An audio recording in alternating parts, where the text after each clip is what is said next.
Hello and welcome to our webinar on the EPD Compiler. I will get started directly because the clock is 1 minute ahead 9. But I want to mention that we are recording this session today, so that you are aware of that, but also so you know that this recording will be available afterwards, both for you, but if someone else didn't have the time to participate today. And as you may have noticed, you are muted by default, but we really want you to send your questions in our Q&A. So we closed the comment fields today, but we have the Q&A accessible. So just write your questions there. We will not answer any questions during the demo and so on, but we will do it in the end. So we will have the last part of the webinar for a Q&A. So we will answer as much as questions that we are possible to answer. And if we have a lot of questions, we will send the answers afterwards. And I could start also with saying that my name is Sara, and I will, together with my colleague Prit, hosting this webinar. And I am working at the EPD International, and I joined the team this summer as a customer success expert. And you could include a lot in this title, but just shortly explained, I am working and will continue working with the customers. It could be customer relations, customer experience, a lot of things to do with the user experience. So I have a lot to do with the portal that also Prit will be in later on. But I will hand over to you, Prit, so that you also could introduce yourself. Hello, morning. I'm Prithvesh, and I work as a market and sales specialist at EPD International. Similar to Sarah, my work as well is focused on supporting you customers and ensuring that you have a seamless experience while working with us and our program. Thank you for joining us today. Thank you, Prit. And I will go directly into my part of this webinar, so that we also have time for Prit's part with the demo. And before I walk you through today's agenda, I want to take a moment to just explain why we are hosting this webinar. And our goal is to share knowledge and providing guidance. We hope that you will learn something from this demo and that it would be easier for you to use the EPD compiler. But it's also for us to collecting feedback for future improvements. Not something important to know is that we released this EPD compiler in the beginning of this year, but we are still working with improvements, and it's very important for us to have your feedback and know what you think about the compiler. So you see that we have like a good system, or the EPD compiler is good as it is for now as a start, but we still need to improve things, and then we need your help. And we also have this webinar because we think that we strongly believe in the power of digitalisation. So we want to encourage you to also look at the compiler format, because we have the standard format in the portal that many users are using right now. And we want also you to see the possibility to use the compiler format. So I hope that this webinar will give you more explanations and information, and also the opportunity to give your feedback.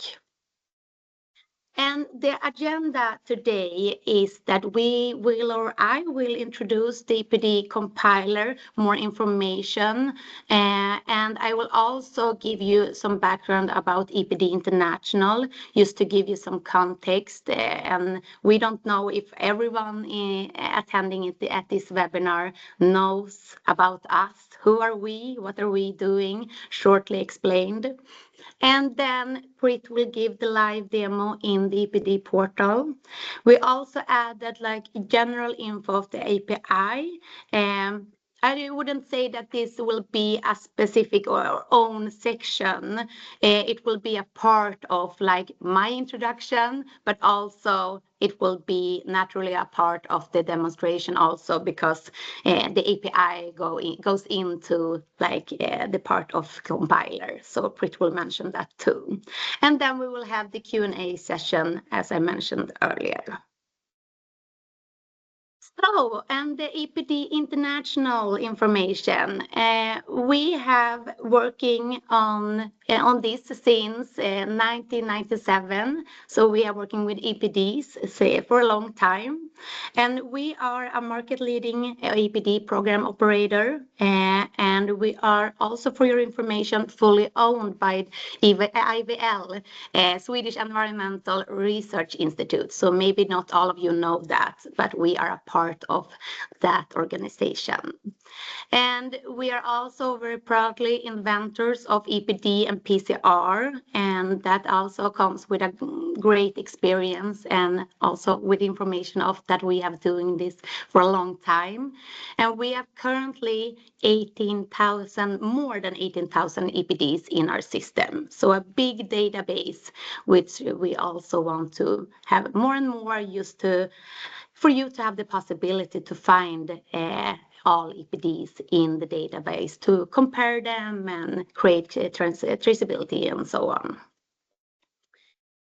And I will not dig into this too much. I just want to mention this, that there are in general 5 steps to create an EPD. And to start with, you need to select a product category rule, a PCR. And also worth mentioning is that when it comes to the compiler, this is only available for construction products right now. So it's closed for other products. So you need to have like a PCR for the construction products. So nothing else right now. And as a next step, you need to perform a LCA study based on certain rules for a product category. And then you come to the compiling the information in the EPD reporting format. For example, compiler format, but could also be the standard format. And when you have registered the information in our portal, we will come to the verification of the EPD, and then it will be registration and publication after that. So you have several steps to go through, and today we will only focus on compiling the information in the EPD reporting format, so that you know that this is just a part of a EPD process, I would say. And just to give some short information and explanation about the digital EPD as compiler. So we have this compiler now that are fully digital. And something important about that is an EPD created through the compiler isn't just a PDF. So when you do it through a standard format, it's a PDF. And when you do it through the digital format, it's data. So that's the biggest thing of the compiler. And also that we have built-in validation to reduce risk of manual errors. So if you think of the standard format with a PDF, you can send in the PDF and so on, and you will maybe have deviations to handle afterwards. But the compiler will help you, will fill in all the data in fields. It will show you more about that. And then you will get like the validation when you're doing the registration, and it will help you to create the EPD, I would say. And with the digital EPD, it also allows better integration with the digital platforms. So with that said, it's upstream and downstream. I will talk a little bit more about that later on. And also that we have improved standardization and transparency when we look at like the difference of EPDs. So when we have it compiled in the same format, in the same way, like the same structure, it's so much easier to create the standards and the transparency. So that's a big part of it. And if you look at the applications, where we could use the compiler data and the EPDs is that if you look at the, for example, LCA and EPD tools, you could use, for example, the upstream API and pick up data from the compiler EPDs. So that wouldn't be possible in the same way if you look at the EPDs created with standard format, because then they are just PDFs. And also you can look at manufacturing planning and systems for that. And also I want to mention the design and development, like you could also pick up data from the compiler when you are working in early stages of like in the CAD tools and LCA integration tools and so on. And at last, also, I want to mention the LCA studies, and you could get input to further LCAs when you're using the data from the EPDs. So more of like just talking about if you compare like in standard EPD in standard format, you have it in like a document, a PDF. And if you talk about like a compiler, then you have data. So it could be used in different ways, in a much easier way, and in ways that wouldn't be possible through the standard format. And if you look at also the API, I will not talk too much about this, but if we have the upstream, I mentioned that, and also we have the downstream. So the upstream is that we are picking up we have systems that could pick up data from the EPDs. So you could have it into the LCA tools or fully verification tools and so on. And we also have downstream API that just you can pick up data to show in other systems and so on. So it's different APIs, but it's possible both ways. And Prit will also give some explanations about the API, and you will see it directly in the portal and get more of an understanding of how it works.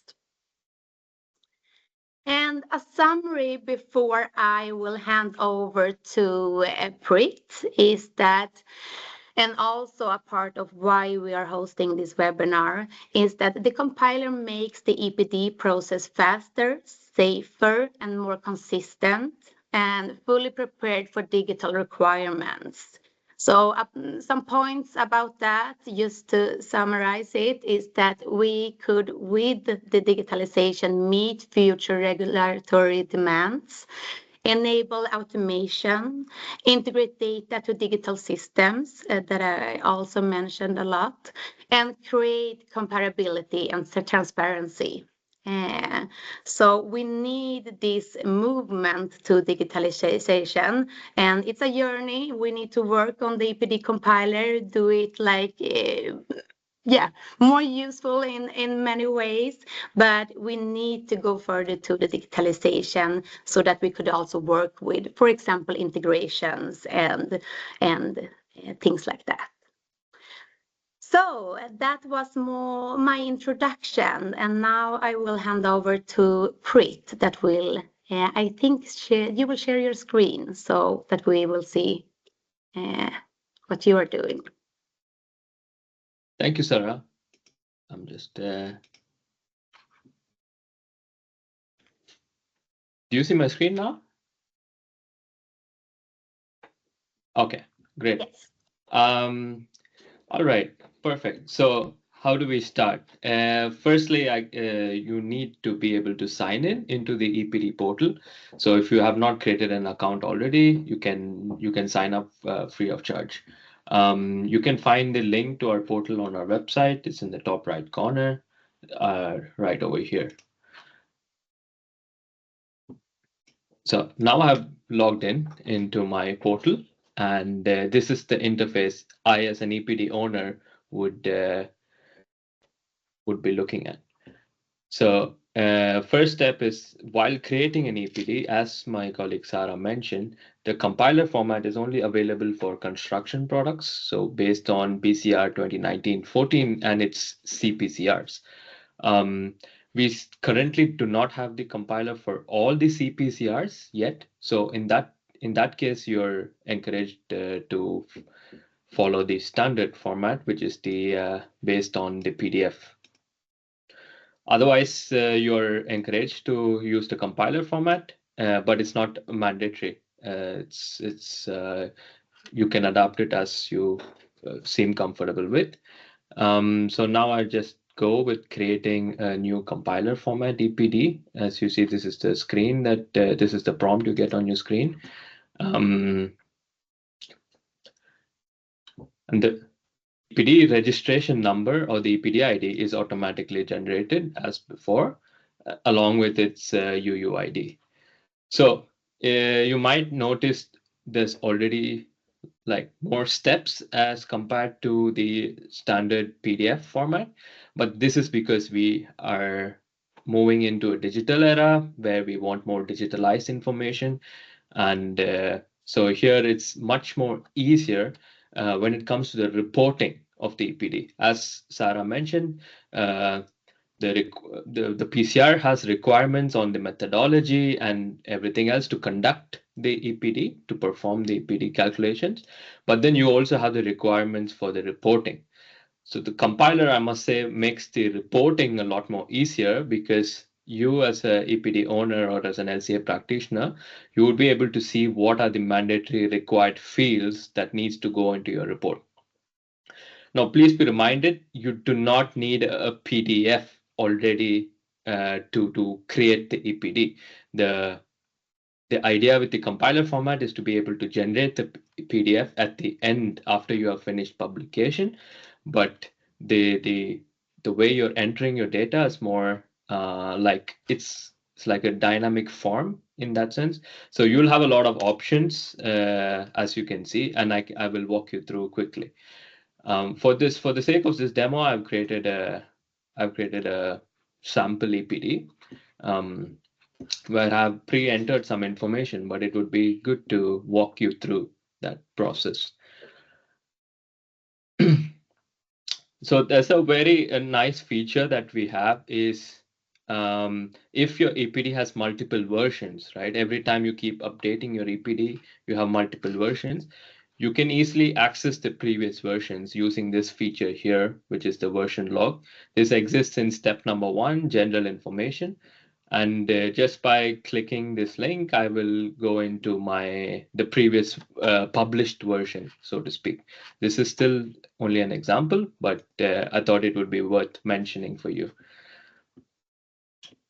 Yes, so you start with mentioning, as a regular EPD, you start with mentioning what the name of the product is. You categorize the type of the EPD, whether it's a EPD based on a single product or a multiple product, and you have further types in multiple products as well. Then you can choose to declare if the EPD is based on goods or services, along with the standards that the EPD complies with. These are, again, you have more guidelines on these specific PCRs, but it's good to note that this is the place where you enter the conformance with standards. You're also encouraged to enter keywords of your EPD. This makes it searchable more on the EPD library. And you have the provision to add your images. What is your use case advice for this EPD? What is the EPD declared on? Like, is it based on a declared unit or a functional unit? And then you define your reference flow as well. In this case, I have chosen it as one piece. My EPD is based on multiple product of valves used in construction applications. So as you see here, my flow that I declare is number of pieces, right? But the PCR also requires you to have a conversion factor to mass. This is a requirement also in accordance with Eco Platform standards. So when I choose number of pieces, I will automatically have a mandatory requirement here to enter a value to be able to convert the results into uh, of the declared unit into results per mass. So it's good always to use these tips that you get here in the portal. You in this question mark, it gives you a prompt as to what the field really requires you to enter.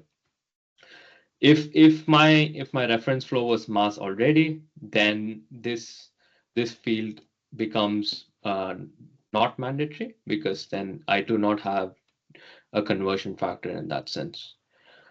But as you can see, so the form plays with itself. There's a lot of interdependencies between different fields and different data entries.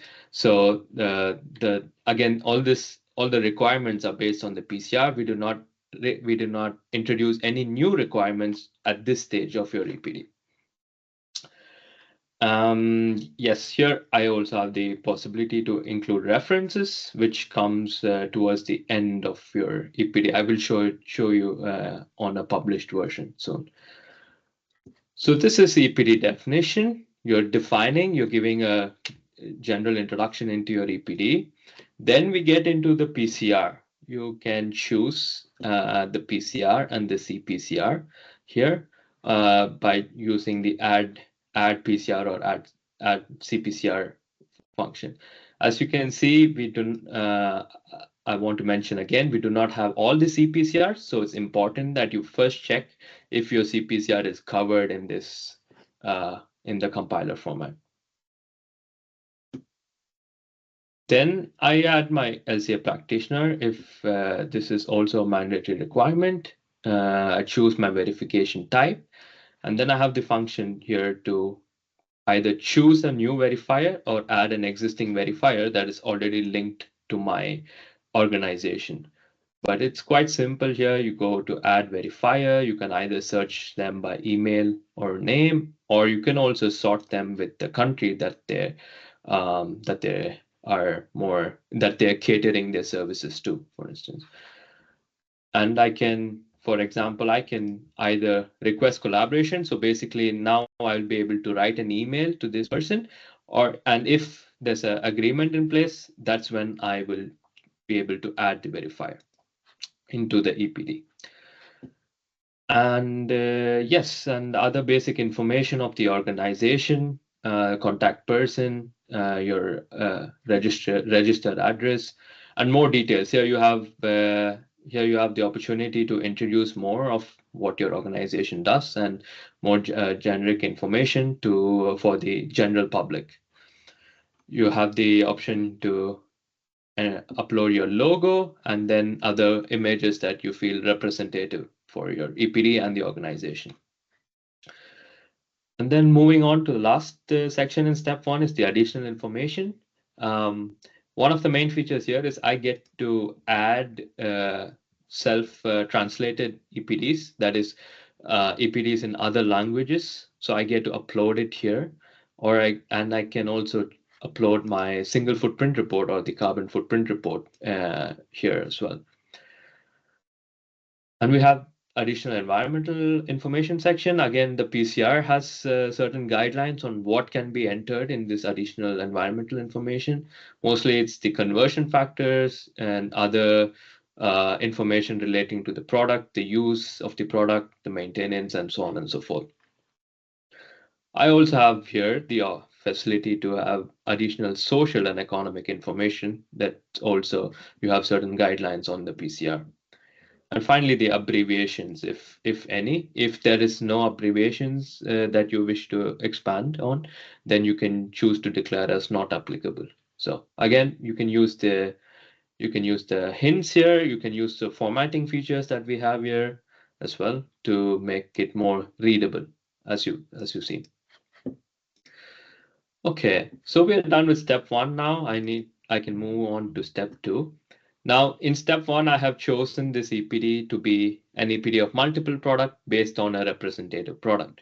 So that means I have multiple products that is being covered in this EPD. Firstly, I start with entering product information for my first product. Uh, Here again, I just gave a very generic name for the purpose of this webinar, and I can choose here the status of my product, if it's on the market already, if it's forthcoming or recently on the market. Now, some of you may know there are certain disclaimers associated with each of these product status.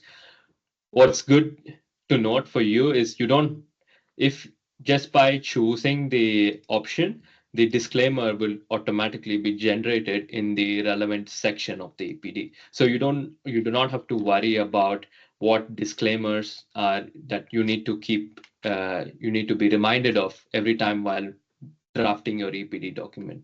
Yeah. So this makes it more easier for you in terms of reporting. I have the section to include my product description, other identification requirements, if any, images. Here I can upload also multiple images.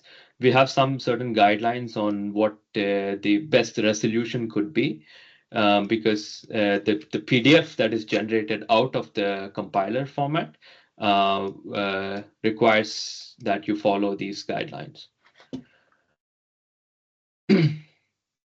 Now I can start to enter my material properties.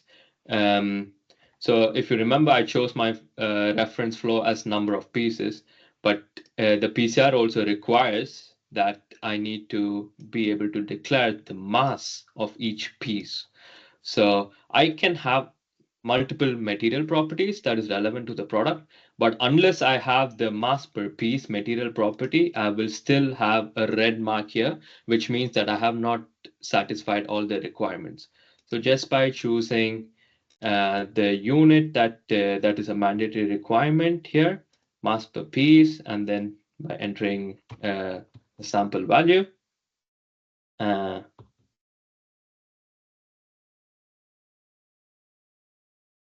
you see here the red mark goes away. That means you have covered all the mandatory requirements in terms of reporting. I can add more material properties as I wish, and then also manufacturing sites. You may have one site, you may have several sites. So here again, you can have several site information by using add address function. And the product classification system, what's the UNCPC code, geography, the coverage of the product or the EPD itself. You have the option as well to describe more what it caters to. And yes, the technical lifespan, again, there are several ways of declaring what the lifespan is. Could be years, operating hours, kilometers.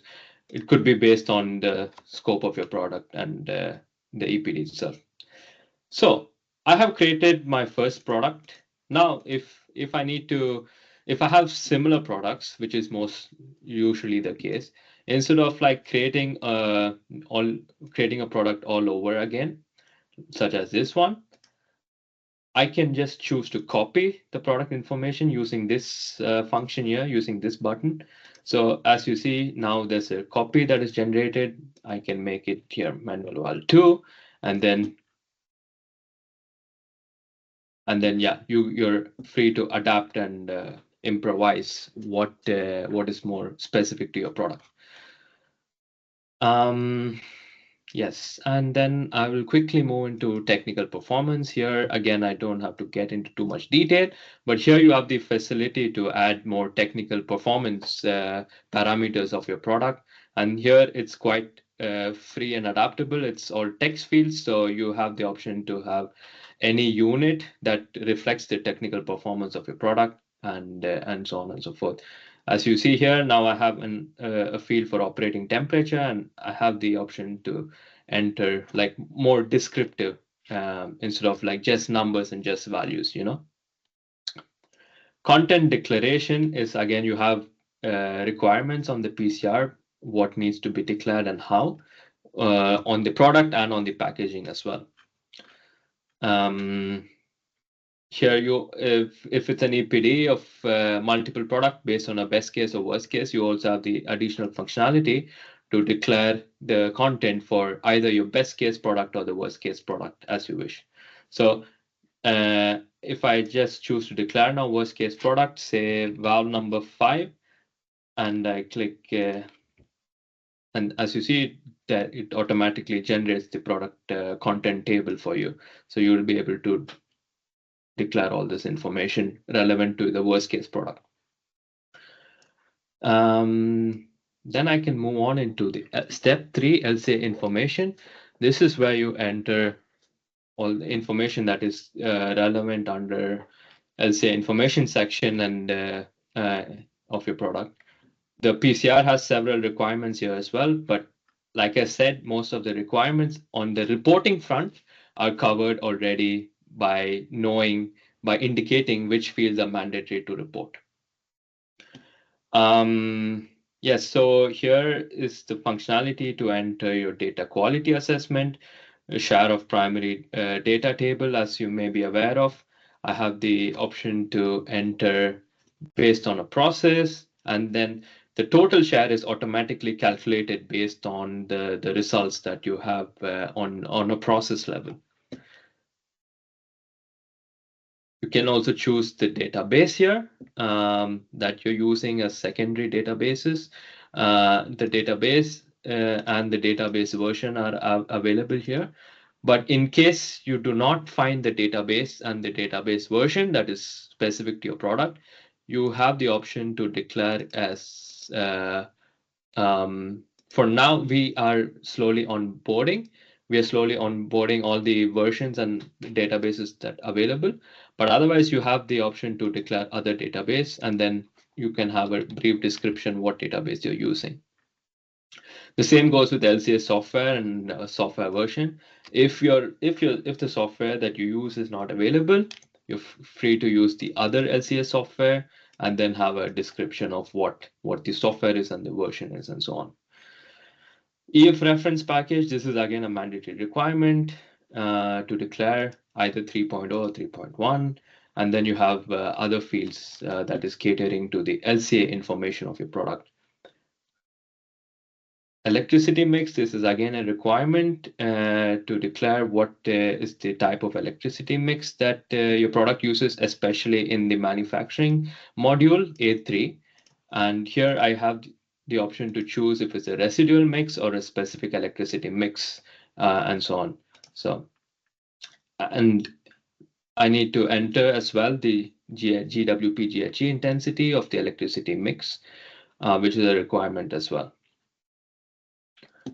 I also have the option to have additional electricity tables. So for more process specific electricity, you can enter, say for maybe module B1, for instance, or something. And then you have the option to describe what is the mix and what the footprint is. Okay, I think we're soon running out of time, but I will try to cover as much. The system boundary. This is the place where you declare what modules have been covered in the scope of your EPD. So firstly, you choose based on, again, these types are described in the GPI and the PCR, what modules are, what is the type of EPD, but you also have the option to declare if there's any excluded module or modules and a justification why they're being excluded. So for now, I have created a template here. So you will have a blank table, and then you will need to choose what modules have been declared and what modules have not been declared. Now, for instance, I do declare the maintenance module of this EPD, then I need to choose X. If I do choose X, then I also need to declare the geography it's based on, and then yes. So the same thing for all the modules. You can use the expand table section to have a more focused view of the table, of the system boundary table. Here is also the option to declare variation in products and variation in sites. which is a requirement again. A process flow diagram, you can upload it, which will also be available on the PDF that is generated, and a description of the process. Now, scenarios. Let's get to scenarios because this is a requirement again to report on the EPD. You have a main scenario and then you have the option to have additional scenarios. So for the main scenario, I have a scenario and a description, and then I can describe more specifically each module, what has been modeled in each of these scenarios. So you have, as you see, you have mandatory fields here as well, and you have the option to declare in a tabular format. Now, if I have an additional scenario, it's possible for me to create by using add additional scenario. I created one here, for example, additional end of life again. So it's the same requirements in terms of data input, but it's only for your additional scenarios.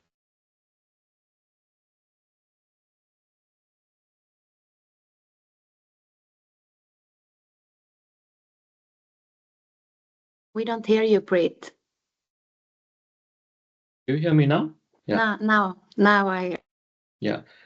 I can repeat myself. When you have multiple scenarios, you can choose which is your default scenario and which is the additional scenarios.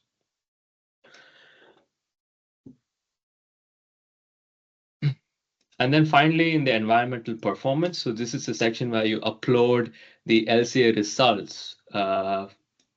If you remember, there's an Excel template that needs to be that is a mandatory template that needs to be complied with, because this is also the machine readable LCA file that is available on our website as well.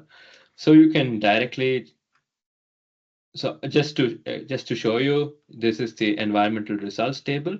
What happens is you also know that you can see if there's anything that's been wrongly entered, or in terms of like format or syntax error and so on and so forth. But firstly, I can import my LCA results. So I use this field and then I can choose my Excel file.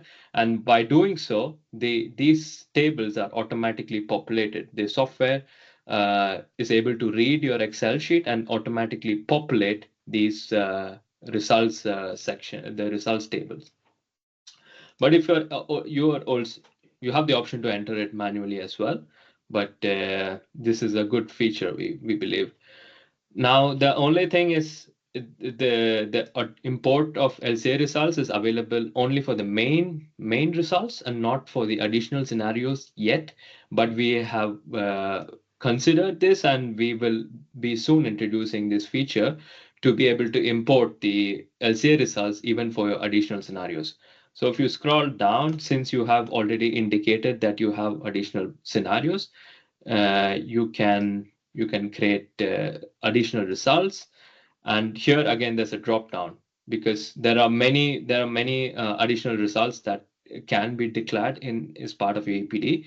But if it's for the additional scenarios, you also can declare for an additional alternate modeling approach and so on and so forth.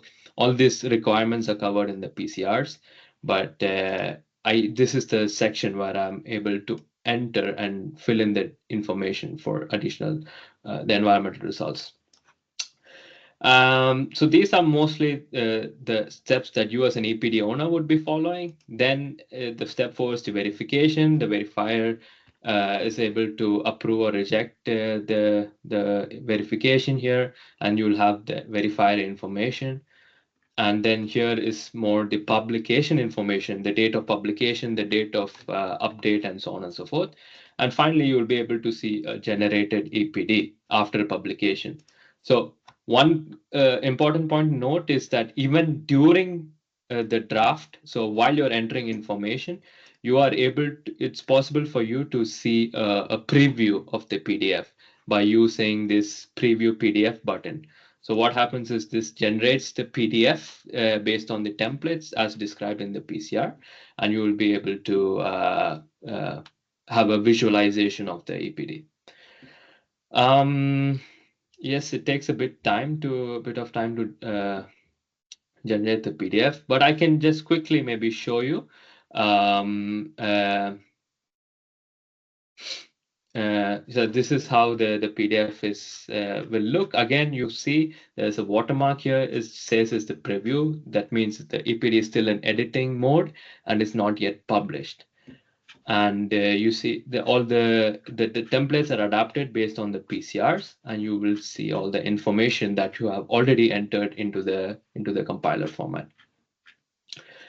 Now, maybe I can just quickly show you a good an example of how the EPD looks like So the once it's publish. published. Yes. Yes. You can use our EPD library. You can also filter for if it's the standard EPD or EPD compiler. And now I'm just randomly opening an EPD for you. And this is the digital format. So the EPD, instead of like the PDF, like scrolling through the traditional PDF, you have all these sections here which you can interact with and directly navigate into those sections. So you see here, and this is all the digital format, but also you are able to download the EPD, the PDF version here to see the published version. Now, maybe a quick word about API is the upstream API helps you to send all the information into these fields. So instead of manually entering the fields, you can use the upstream API to be able to push the EPD generated information from your fully pre-verified tool into the compiler interface. Yes, that's. I see that we are almost out of time, but maybe it's time now to take some questions, Sarah. Yes. I just wanted you to go the whole part about compiler. I think that's the most important part of this webinar. And we don't have a lot of time for the Q&A, but we have the questions. So maybe we could just answer some questions, and then we will send the Q&A with answers afterwards. So you will get answers of your questions, even though we don't have the time for it right now. Yes. I'm But quickly we can browsing through see. Q&A section. Yeah, I can just say that we had a lot of questions also about the copy function, if it will be a copy function for the compiler. And I don't know if you know more about that than me, Prit, but from what I know, we are investigating and see if we could do such an improvement for the compiler. So it's very good for us to see that you are a couple of people that are asking for the copy function, and we need to investigate it more. So for those of you that are asking for the copy function, it would be very good if you could also reach out to us and explain how you are working and why you are needing it and so on. So it could be one of the improvements for compiler, because we really understand that Yeah. it could be, improve the work when you're registering EPDs. But also, if you have a lot of EPDs, then we promote and want you to use the API and creating tools and work in that way instead. But sometimes you maybe are in the middle, so you have a couple of EPDs and want to register multiple at the same time. If I can quickly mention, there was also a comment talking about when you have similar products within the same EPD. Yes, I agree. It's a lot of there's some manual work, but Mark, it's as I had showed, it's good to enter one product information and create copies, so the information is already pre-entered for your remaining products, and then you're welcome to adapt the product information more specifically, but it does save some time just by copying the product, and you have already the information as declared by you. Yeah, and I just want to say now the clock is 9:45. Me and Prit will stay for a couple of minutes just to answer questions. So if you have the time, please stay. But if you don't have the time and have other meetings and so on, just know that you will get answers afterwards. So, but we will stay for a couple of minutes just to see if we could answer some questions. Yeah. Yeah. There was someone writing about adapting a PDF format consistent with your brand designing. So right now the PDF format is generated automatically based on our the PCR requirements. So you of course have the functionality to upload your brand logo and images and so on and so forth, but it's at the moment it's not possible to have this as a flexible template. As you see, one of the purpose of compiler is mostly the digital format of the published version. Yes, as Sarah mentioned before, it's the there's more application downstream as well. Yes, variation right now, the PCR, I know we have multiple ways of declaring the variation, but the shall requirement for variation is that you declare the number or the variation that is furthest away from the product. Of course, the PCR says it is also possible to declare as a plus minus variation, but that's not a mandatory requirement. Right now, the compiler focuses more on the mandatory requirements, but we have taken into account some of the improvement work that we can do so as to make it more flexible, but still in conformance with the rules that we have. Yes. And it was a question about regarding the result of an alternative modeling approach. Yes. Like I said, at the moment, it's not possible to upload Excel files for the alternate additional scenario results, but we have considered that, and we will try to integrate this functionality in the future. So yes, it's not possible to directly copy or upload results from the Excel file, and right now you need to manually declare it for each additional scenario. But we are improving this yes functionality. Yeah. Formulate future CP. Yes, we are slowly onboarding as many CPCRs that is available within the construction product main PCR.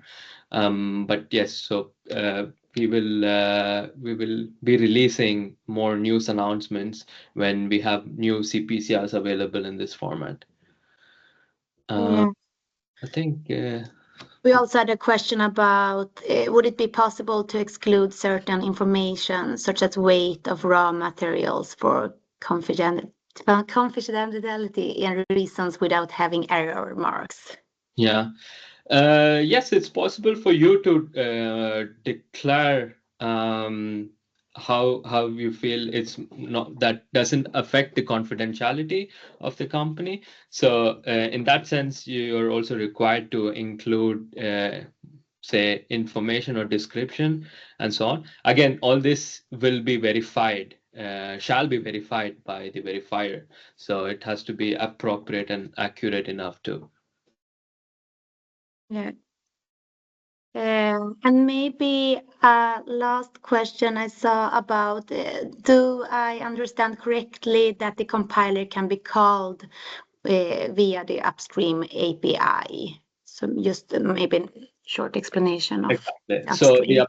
yes, as I quickly pointed out, the upstream API can be used to send information from, say, your pre-verified tool into the compiler format. So yes, you will be able to call the compiler with the upstream API key. Although right now the upstream API is restricted only for the fully pre-verified tools, but it is possible for you then to send in the information digitally. Yeah.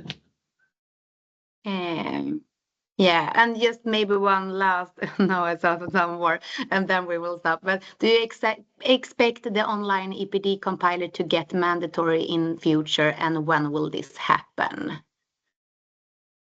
That's a good question, but so far we have no plans to make it mandatory, but we really encourage that EPDs are more digitalized as we go into the future, because as you see, there are many upstream as well as downstream applications when it comes to digitalized EPDs.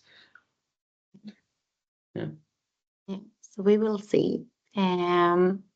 Yes, but then I think we will end this, and we will, as I said, you will get the Q&A afterwards, and we also will send some points to remember. Prit had some points, but we will send them out so that you also have when you are maybe in the compiler and working with your EPD. So with that said, thank you, and thank you for your time, and sorry for the overtime. Thank you. Thank you so much. Have a nice day, everyone. Bye bye.